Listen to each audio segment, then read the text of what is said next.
I want to see what they have to say about this. You know, I actually thought about upgrading. I did. I thought about it. I was like, yeah, well, maybe it functions a little bit better in certain ways or whatever. You know what I mean? So if I was going to get one, I would definitely get one with a disk drive. So let me check out this review and see if it's worth getting.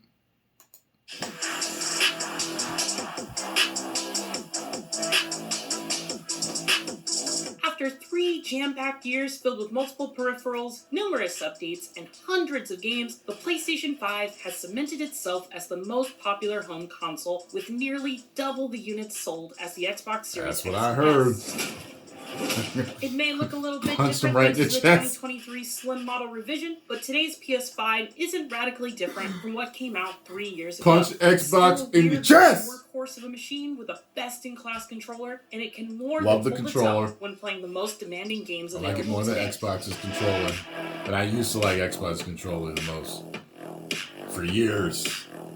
Even while I wasn't using it, it was still my favorite. For the most part, you can put aside speed comparisons with the Xbox Series X. If the past few years of in-depth performance reviews of cross-platform games has taught us anything, it's that both consoles are up to the task of running current games. The PS5 has an AMD Zen 2 CPU and RDNA 2 GPU, 16GB of GDDR6 RAM, Wi-Fi 6, and gigabit Ethernet, which keeps it competitive with Xbox's slightly higher specs. And if your TV can handle it, it supports variable refresh rates to combat screen tearing, and I bought the TV. The ability to run at 120 frames per second at the cost of resolution or graphics features like ray tracing. That they said they made for the PS5. 1440p support if you want to plug into a gaming monitor.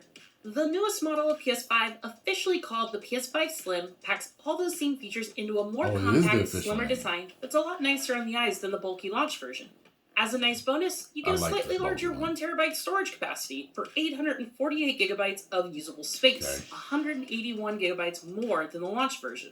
That right there addresses 2 of our criticisms from the original version. It was huge, and didn't have as much storage as the Xbox Series X. I don't keep a lot of games on my system, so it one don't of this matter generation's most important upgrades is the switch from traditional hard drives to solid-state storage drives, or SSDs. That dramatically improves loading times across the board and enables games to load in new objects on the fly, so you don't get pop-in when, for example, swinging through New York in Spider-Man 2. You still get pop-in on certain games, SSD though. can read 5.5 gigs in just 1 second, which is, on paper, twice as fast as the Series X. In practical terms, that speed means you can fast travel to nearly any point on the map in less than 6 seconds. After generations of reading tooltips and staring at splash screens, it's pretty unreal how quickly some games load.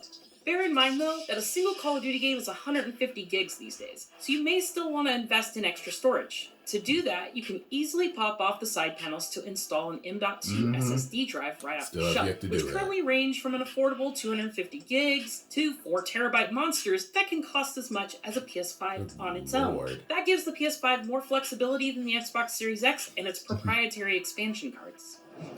The PS5 Slim is sold as either a digital-only or disc model for $449.99 and $499.99 respectively. But if you feel remorse after giving up your physical media, you can buy a drive separately for $80 and snap it on yourself. Heads up, you do have to be connected to the internet to activate the drive on a new console. Does it frighten you? I did hear about that. Our previous reviewer, Luke Riley, described the original PS5 as far and away the most flamboyant-looking console he's ever owned. While the Slim version is about 30% smaller, it still fits that description. It's a weirdly misshapen, eye-catching thing, and if you want to lay it horizontally, you need to attach a set of little legs between the slots on the disk drive side. They click in quickly and give it a reasonable amount of sturdiness. If you are more of the vertical persuasion, it's downright sturdy in that orientation as long as you have the disk drive. It's just a shame that the vertical stand isn't packed in and has to be purchased. It's $30. Are you nuts? To accommodate that swappable disk drive, there are now 2 faceplates on each side instead of the singular panel per side on the original. I thought I wouldn't like combining the glossy top panels with the standard matte finishes on the bottom panels, but it's grown on me. Granted, it's still very new, but every time I see the light reflecting off of it, I feel like it's the first day I took it out of the box. And the combined gloss of the top plates and the central part of the PS5 gives it a pleasant luster. The panels are all pretty simple to remove, which is excellent for regular console cleaning, but also makes me look forward to customizing its look with the multicolored plates Sony says it will sell at some point in the future. On the front, you'll find one high-speed USB Type-C port, one super speed 10GB per second Type-C port, and the power button. If you have a disk drive, the eject button is actually next to the slot instead of next to the power button. What's the super high speed one for then? On the back, there are 2 super speed USB Type-A ports, the HDMI 2.1 port, and the Ethernet port. That's plenty for charging controllers, plugging in external storage, and hooking up a PSVR 2. But sorry, audiophiles, there's still no optical audio out. I know that sounds bad. Apart from the big graphical power jump and short load times, the biggest difference between this generation of PlayStation and the last is the part you hold in your hands. You can check out our full review of the amazing DualSense controller for a more in-depth dive into its features and battery life, but looking at it at the end of 2023, the extent of its wonders varies depending on what game you're playing and the lengths the developers went to in designing around it. The 3-year-old Astro's Playroom remains one of the best showcases for everything the DualSense can do, and though Insomniac's Ratchet & Clank Rift Apart and Housemarque's Returnal are other great examples, many others still neglect or overuse the haptic feedback, sometimes making pulling the trigger a chore to the point where I've just had to turn it off altogether. But even then, it's still a nice option to have that you don't get anywhere else. It's also worth mentioning that I did suffer some very slight drift on my launch controller, but that didn't happen for a little over a year, and I've seen no issues with the replacements. This is a far cry from what I dealt with during the PS4 era, where I probably saw drift after about 8 months with each controller.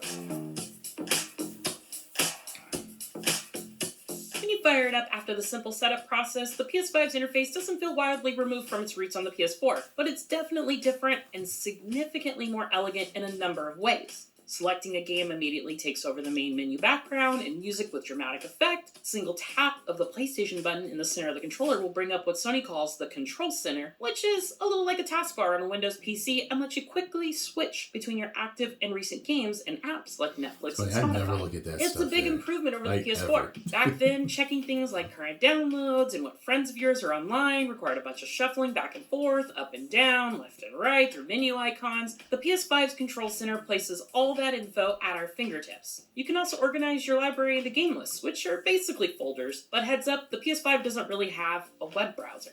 What's your question? My question is, what the hell? For those who live for the thrill of the trophy hunt, the objects of your desire are easily accessible to view from each game's individual splash page on the dashboard. But trophy info can also be included in the activity card view. And as a bonus, you can pin up to 5 trophies to the side of your screen to keep track of your progress as you play. There's other interesting stuff sprinkled throughout the PS5's UI too. When hovering over a game, there's an hour counter that will let you know approximately how long you've sunk into it. I say approximately because it usually doesn't match up with the hour clocks attached to the save files in my games, so it's possible it's only counting active time and not some of the extended periods I have game paused. You can go into the global settings menu to automatically configure difficulties, subtitle preferences, and even invert the y-axis by default, like the Xbox 360 used to do. Take note, Microsoft. That brings us to Remote Play. You don't need to invest in Sony's flashy new PlayStation Portal to play away from your couch. Nope. Any phone, tablet, or PC can stream your games directly from your personal PlayStation 5 over a local network connection, or even anywhere you have decent internet access. It wasn't bad. Sony's game streaming tech also enables features like watching a friend play a game, picture-in-picture while you chat with them, and play something else entirely. Or use SharePlay to let them try playing your game over the internet. If you're upgrading from PlayStation 4, you can rest assured that all your old games will make the jump with you, though the process isn't quite as smooth as it is on Xbox because there's both a PS4 and PS5 version of everything. Although this doesn't apply to PSVR. You can plug your original PSVR into the PS5 and it'll work, but without any upgrades, and your PSVR library won't transfer to the PSVR 2. Like the other platforms, Sony has its PlayStation Plus subscription, which is required for online play in most games, but also nets you a handful of games each month that are yours to play, as long as you maintain your subscription. PlayStation Plus starts at $9.99 monthly, $79.99 yearly, and goes up to $17.99 monthly, $159.99 yearly for the highest tier, which gets you access to game trials, cloud streaming for games on the service, and access to download classic games from the PS1 and PS2. As someone who has multiple years subbed to the highest tier, it's an okay foundation, but it's missing the killer library of the Xbox Game Pass and its commitment to bringing first-party games to the service on day one. As it's stands in 2023, the PlayStation 5 more than holds its own. While Xbox Series X can rightfully claim to be the most powerful console out there, features like blistering quick loading times for native PS5 games and well-considered UI continue to make Sony's console a pleasure to use. The new slim model takes less space in your entertainment console while offering internal storage on par with the Xbox Series X, and it's easily upgradable too. The DualSense controller continues to deliver phenomenal experiences when games are designed around it, and peripherals like the PSVR 2 and PS Portal, while optional, offer additional ways to take advantage of the power of the PS5. While you do have to keep in mind that there's an extra $80 annual expense for PlayStation Plus if you intend to play multiplayer games that aren't free to play, the service does come with a number of other benefits, though its access to free games is limited compared to Xbox Game Pass's expansive library. Either way, the first 3 years of PlayStation 5 have been filled with excellent first-party games like God of War Ragnarok, Spider-Man 2, and Returnal, all of which have showcased the power of Sony's new-gen console, giving us a taste of what to expect as we enter the second half of the PS5's life cycle. For more on the PS5, check out our reviews of the PlayStation Portal and the DualSense Edge. And for everything else, keep it locked to IGN. I might as well wait for the Pro.